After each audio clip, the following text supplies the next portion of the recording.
Hi అండి. Welcome back to my channel. నా పేరు నవీన్. మీరు చూస్తున్నారు ఎల్‌డబ్ల్యూడి వ్లాగ్స్ లైఫ్ వితౌట్ డయాబెటిస్. ఈరోజు మన వీడియోలో నా కంప్లీట్ డైట్ ప్లాన్ అంటే మార్నింగ్ బ్రేక్‌ఫాస్ట్ దగ్గర నుంచి నైట్ డిన్నర్ వరకు నేను ఏమేమి తీసుకుంటాననేది కంప్లీట్‌గా ఈ వీడియోలో ఎక్స్‌ప్లెయిన్ చేస్తానండి. అంతకన్నా ముందు ఎవరైనా సరే హెచ్‌బీఏవన్సీ లెవెల్స్ అనేవి ఎక్కువగా ఉన్నట్లయితే వాళ్ళు డాక్టర్ పర్యవేక్షణలో మంచి ఫైబర్ ఫుడ్ అనేది తీసుకోండి. ఖచ్చితంగా తగ్గుతది. సో, మన వీడియోలోకెళ్ళిపోతే అసలు ముందు నేను వెయిట్ తగ్గడం కోసం అని చెప్పి నేను డైట్ అనేది మార్చుకోలేదండి. నా డయాబెటిస్ తగ్గడం కోసం అని చెప్పి నేను ఈ డైట్ ప్లాన్ అనేది మార్చుకున్నాను. సో, ఆటోమేటిక్‌గా డయాబెటిస్ కోసం నా డైట్ ప్లాన్ చేసుకుంటే ఆటోమేటిక్‌గా వెయిట్ అనేది కూడా తగ్గిపోయింది.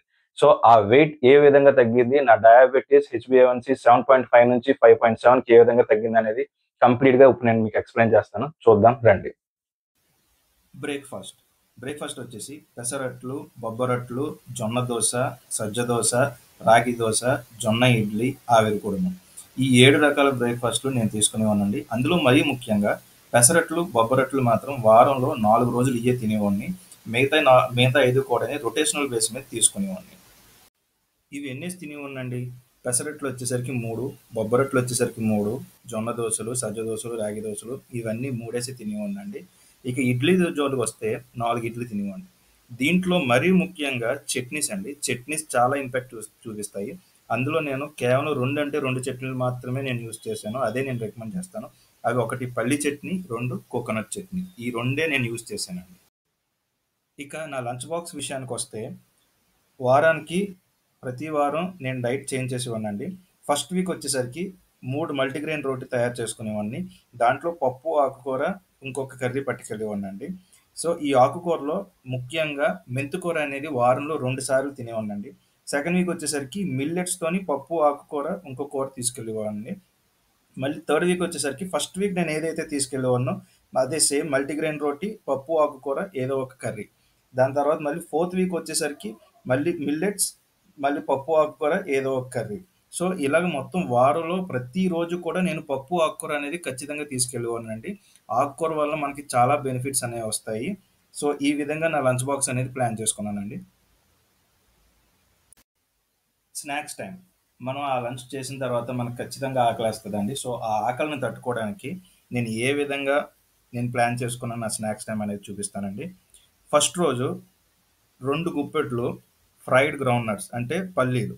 రెండో రోజు 2 గుప్పెట్లు బఠానీలు. ఉప్పు బఠానీలు అంటారు కదండీ! చిన్నప్పుడు మనం తినేవాళ్ళం అయ్యి. మూడో రోజు మళ్ళీ 2 గుప్పెట్లు ఉప్పు శనగలు. నాలుగో రోజు ఇయన్నీ కలిపి నేను తీసుకెళ్ళేవాడినండి. ఇయి కూడా 2 గుప్పిళ్ళొచ్చేయి. సో, స్నాక్స్ అనేయి ఈ చాలా పవర్‌ఫుల్ స్నాక్స్ అండి. మన వెయిట్ లాస్ అవ్వడానికి, అలాగే మన డయాబెటిస్ తగ్గడానికి ఈ మాత్రం చాలా పవర్‌ఫుల్ స్నాక్స్. మీరు ఎటువంటి జీడిపప్పులు, బాదం పప్పు అలా హై కాస్ట్ ఏం తినవలసిన అవసరం లేదు. ఇయి తినండి చాలు. ఇక డిన్నర్ టైం అండి. డిన్నర్ అనేది మన లైఫ్‌లో చాలా క్రూషియల్ రోల్ ప్లే చేస్తదండి. సో, నా లైఫ్‌లో కూడా చాలా క్రూషియల్ రోల్ ప్లే చేసింది. వెయిట్ తగ్గాలన్నా, డయాబెటిస్ రివర్స్ అవ్వాలన్నా, లేకపోతే ఒక మనిషి వెయిట్ పెరిగిపోవాలన్నా డిన్నరే మేజర్ రోల్ ప్లే చేస్తదండి. అలాంటి డిన్నర్‌లో నేను ఫ్రూట్స్ అంటే సీజనల్ ఫ్రూట్స్ ఏవైతే దొరుకుతాయో అయన్నీ తీసుకునేవాడినండి. ఫ్రూట్స్ తింటే డయాబెటిస్ వస్తది. ఇదేమి నాకు అసలు ఏమి రాలేదండి. దాని తర్వాత నట్స్, గ్రౌండ్ నట్స్ అంటే పల్లీలు ఒక 12 గంటలు నానబెట్టుకొని 75 గ్రాములు తీసుకునేవాడినండి. ఇది గాని లేదు అంటే ఒక టెండర్ కోకోనట్ బయట ఒక కొబ్బరికాయ లేత కొబ్బరికాయ కొనుక్కొనొచ్చి అందులో ఒక సగం పెచ్చు అనేది తినేవాడినండి. నా డిన్నర్ అనేది ఇదేనండి. సో, ఇక్కడ మీకు పల్లీలు, కోకోనట్ అనేది ఏంటంటే రేపు పొద్దున వరకు కూడాని మీకు ఎనర్జీ రావడానికి ఈ 2 అనేది చాలా బాగా యూజ్ అవుతాయండి. మీకు నీరసం రాకుండా ఉంటాయి ఫస్ట్. సో, నా డిన్నర్ ప్లాన్ అయితే ఇదండి. ఇక మొత్తం ఈ డైట్ ప్లాన్‌లో గుర్తుంచుకోవాల్సిన టిప్స్ ఏంటనండి, water intake. 4 litres per day water అనేది ఇంటేక్ తీసుకోవాలి. Next time gap. మీరు అట్‌లీస్ట్ 12 అవర్స్ ఫాస్టింగ్ అనేది మెయింటైన్ చేయాలండి. అంటే నైట్ డిన్నర్ చేసిన తర్వాత మళ్ళీ మార్నింగ్ బ్రేక్‌ఫాస్ట్ చేసిన తర్వాత 12 అవర్స్ ఉండాలండి. Next dinner completion time. Dinner అనేది మీరు ఖచ్చితంగా 7 పీఎం లోపు అనేది కంప్లీట్ చేయడానికి ట్రై చేయండి. దాని తర్వాత నెక్స్ట్ బ్రేక్‌ఫాస్ట్ అనేది మరుసటి రోజు 8 ఏఎంకి మీరు తిన్నారంటే మీ బాడీ అనేది 13 అవర్స్ ఫాస్టింగ్ అనేది ఉంటదండి.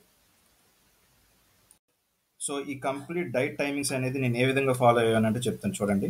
బ్రేక్‌ఫాస్ట్ వచ్చేసరికి 8 ఏఎం నుంచి 9 ఏఎంలో మధ్యలో అయిపోవాలండి.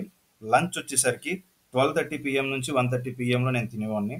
స్నాక్స్ వచ్చేసరికి 4 పీఎం నుంచి 4:30 పీఎంలో నేను క్లోజ్ చేసుకునేవాడిని. డిన్నర్ వచ్చేసరికి 6:30 పీఎం నుంచి 7:30 పీఎం మధ్యలో నేను క్లోజ్ చేసుకునేవాడినండి. సో ఈ కంప్లీట్ డైట్లో స్ట్రిక్ట్ ఇన్స్ట్రక్షన్స్ అనేవి కొన్ని ఫాలో అవ్వాలండి.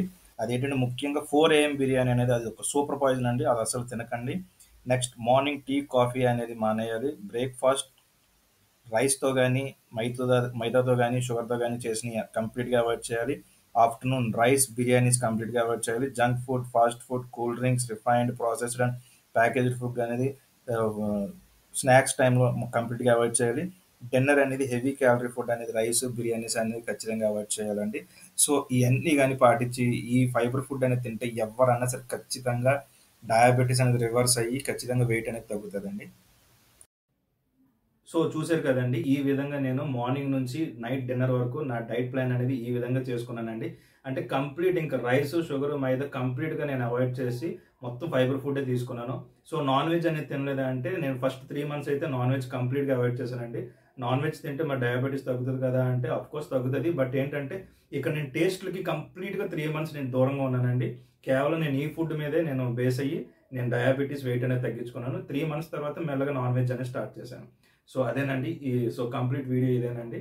సో ఈ వీడియో కనుక నచ్చితే లైక్ చేయండి, షేర్ చేయండి, సబ్స్క్రైబ్ చేయండి. Thank you.